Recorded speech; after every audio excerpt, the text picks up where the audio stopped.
হ্যাঁ, তোমার নাম কি? গৌরব মাঝি। তোমার ব্যাপারে বলো। আমার নাম গৌরব মাঝি, আমি হাওড়া জেলার বুড়ানারায়ণপুর থানার জেলা গ্রাম পঞ্চায়েতের নজর গ্রামের বাসিন্দা। আমি 2016 সালে মাধ্যমিক, 2018 সালে উচ্চ মাধ্যমিক এবং 2021 সালে একাডেমিক কমার্সে গ্র্যাজুয়েশন কমপ্লিট করেছি।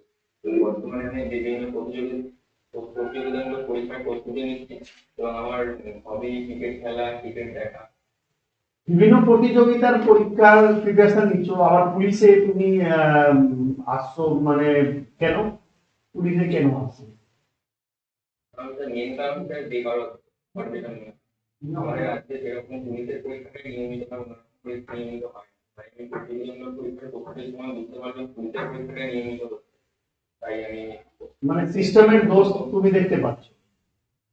ঠিক আছে। সিস্টেমের দোষ দেখতে পাচ্ছ, মানে সরকারের এটা ফল্ট যে নিয়মিত পরীক্ষাগুলো হচ্ছে না, তোমার পুলিশে সেই জন্য আসা, তাই তো? এটা আচ্ছা। আচ্ছা, তোমার বাড়ি হাওড়া। হাওড়াতে একটা নদী গেছে, যার অনেকবার নাম পরিবর্তন হয়েছে, সেই নদীটার নাম কি? জানা নেই। আচ্ছা। আচ্ছা, তুমি বলো তোমার মেথ অনার্স আছে, তুমি তো মেথ অনার্স নিয়ে এমএসসি করে আরো হায়ার এডুকেশনে যেতে পারো, পিএইচডি করে নেট সেট দিতে পারতে, নেট দিতে পারতে তো। পুলিশ লাইনটাই নিলে ওই দিকে তুমি ট্রাই করো নি?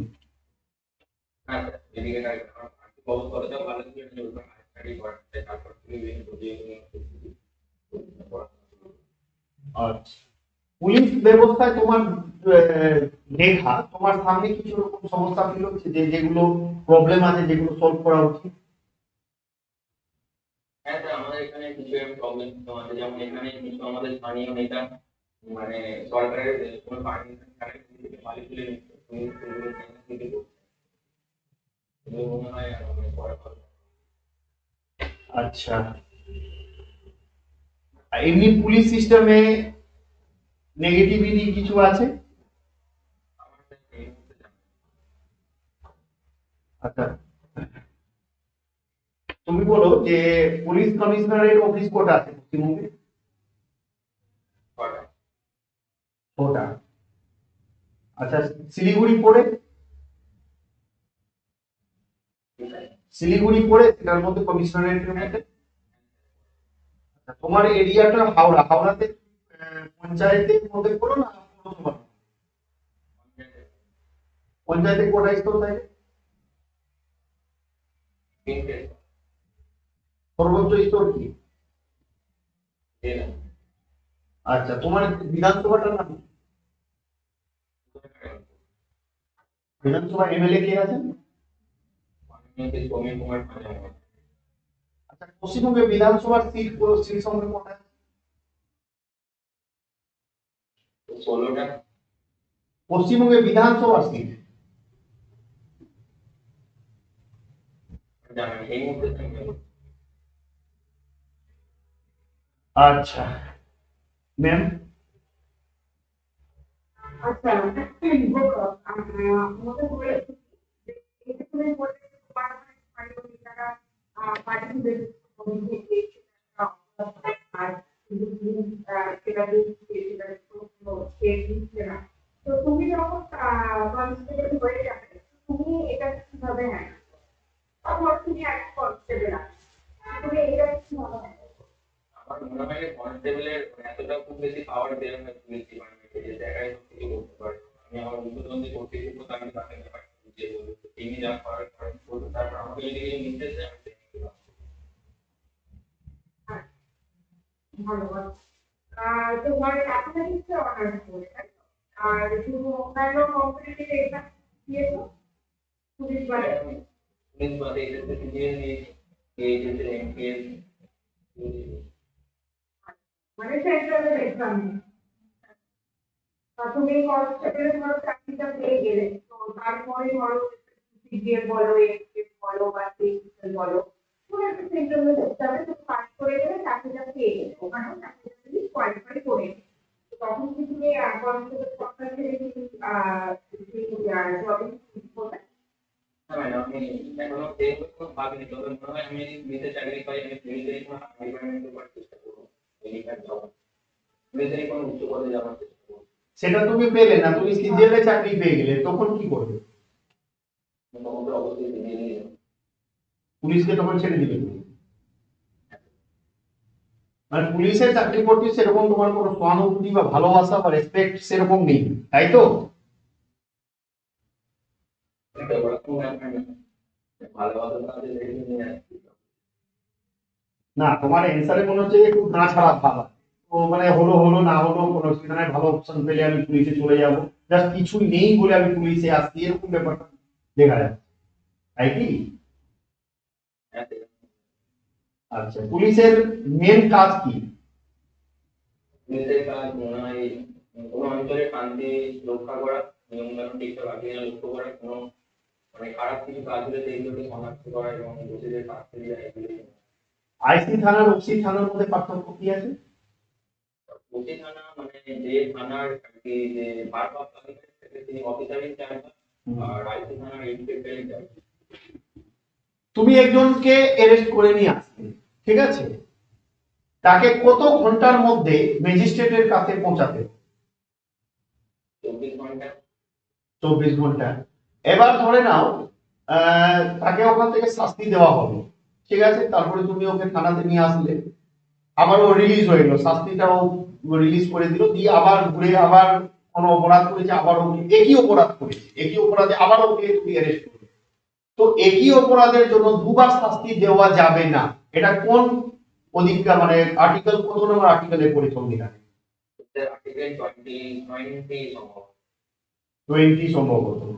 আচ্ছা, এমন একজন আছে যার স্বাধীনতা হরণ হয়ে গেছে, স্বাধীনতা ফান্ডামেন্টাল রাইট হরণ হয়ে গেছে, তার মৌলিক অধিকার কেউ কেড়ে নিয়েছে, সেক্ষেত্রে ও হাইকোর্টে যাবে।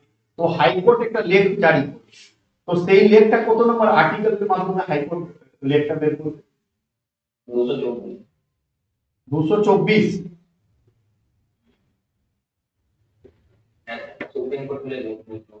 আচ্ছা, দুয়ারে সরকার একটা প্রকল্প, না এটা একটা ব্যবস্থাপনা, না একটা সিস্টেম, না একটা কি আছে এটা? দুয়ারে সরকারের ব্যাপারটা কি? প্রকল্প।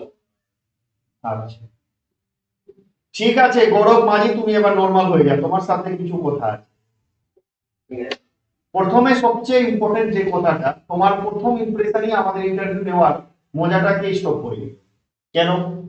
তুমি একটা নেগেটিভিটির দিকে একটু অ্যান্সার গুলো তোমার এগোচ্ছে, ঠিক আছে, একটা মানে গান ছাড়া ভাব, ঠিক আছে, এই জিনিসগুলোকে ভাই তোমাকে বাদ দিতে হবে, তোমাকে চাকরি নিতে হবে। তুমি সিস্টেমের সামনে বলতে সিস্টেমকেই দোষ দিবে, সেটা সিস্টেম কোনো সময় সহ্য করবে না। কথা বুঝতে পারলে? কিভাবে? এই যে এই তোমাকে সবকিছুই পজিটিভলি হিসাবে করতে হবে, হ্যাঁ স্যার এটা মনে হচ্ছে যে এটা প্রবলেম আছে, সেগুলো আমার হায়ার ইয়েকে বলবো, সেক্ষেত্রে সলভ করা যাবে।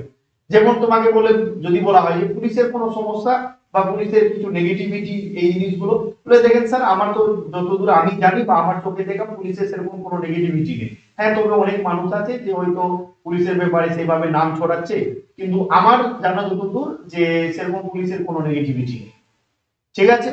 নেগেটিভিটি জিনিসটাকে তোমাকে এড়াতেই হবে, তুমি সিস্টেমের সামনে বসে সিস্টেমের এগেইনস্টে কথা বলতে পারো, ঠিক আছে, প্রথম কথা। দ্বিতীয় কথা হচ্ছে, তুমি বললে যে আমি চাকরির সিজিএল এ সুইচ করে যাব, তোমার অ্যান্সার হওয়া উচিত ছিল সেখানে যে স্যার অ্যাকচুয়ালিতে আমি পুলিশের চাকরি করছি, পুলিশের চাকরিতে আমার একটা ভালোবাসা আছে, ছোটবেলা থেকে আমার চাহিদা আছে যে আমি পুলিশের চাকরিতে যাই, আদার পরীক্ষাগুলো দিচ্ছি আমি নিজের এক্সপিরিয়েন্সের জন্য, এক নম্বর কথা। দ্বিতীয় কথা, যদি আমি সিজিএল এর চান্স পেয়ে যাই, তাহলে আমি দেখবো যে আমার পোস্ট কোথায় হচ্ছে, পোস্টিং কোথায় হচ্ছে, আমি বাড়ির দিক থেকে বিবেচনা করে দেখবো আমার কাজ কতটা আমি করতে ভালো লাগবে কি লাগবে না, আমি কাজ করতে কতটা কমফোর্টেবল, সেই জিনিসগুলো আমার করতে পারবো কিনা, তখন আমি সেটা ডিসিশন নেব। কিন্তু আমি পুলিশের কোনো লাইনে যদি আমি পুলিশের কোনো ইসে যদি হায়ার প্রমোশন পাই, সেক্ষেত্রে আমি নির্দ্বিধায় প্রমোশনে যাব বা হায়ার জবে চলে যাবো। কিন্তু অন্য জবে গেলে আমি একটু ভাববো, বিবেচনা করে দেখবো। বুঝতে পারলে? হ্যাঁ, বাকি সব ঠিক আছে। আর একটু জেনারেল নলেজ গুলো, যেমন কনস্টিটিউশন, সংবিধান থেকে একটু তোমাকে বেসিক জায়গাগুলো, যেমন তুমি 224 আর্টিকেল বলে, ওটা 226 আর্টিকেল, ঠিক আছে। তারপরে ওয়েস্ট বেঙ্গলের যে বিধানসভার সিট 294টা, মানে বিধানসভা লোক, যেমন সামনে লোকসভা ভোট আছে, কোশ্চেন করতেই পারে যে লোকসভা ভোটের সিট সংখ্যা কত, বিরোধীতা কি আছে, রুলিং পার্টিতে এই মন্ত্রিত্ব কার হাতে আছে। তো এই বেসিক জায়গাগুলো একচুয়ালিতে একটু দেখে যেতে হবে, এক নম্বর। দ্বিতীয় হচ্ছে পুলিশি সিস্টেম, পুলিশ ব্যবস্থার যে সিস্টেম গুলো আছে সেগুলোর ব্যাপারে একটু ভালো করে পড়াশোনা করে যেতে হবে। যে পুলিশের হায়ার ইসে পোস্টে কে থাকে, লোয়ার পোস্টে কে থাকে, একটা থানাতে মানে সাব ইন্সপেক্টর এসআই থাকে, আইসি ওসি থানার মধ্যে পার্থক্য কি, একটা থানার আন্ডারে কি কি কাজ আছে, এই জিনিসগুলো একটু দেখে যেতে হবে। ঠিক আছে, বাকি সব ঠিকঠাক আছে। ওকে, ঠিক আছে, হ্যাঁ, থ্যাংক ইউ। ওকে।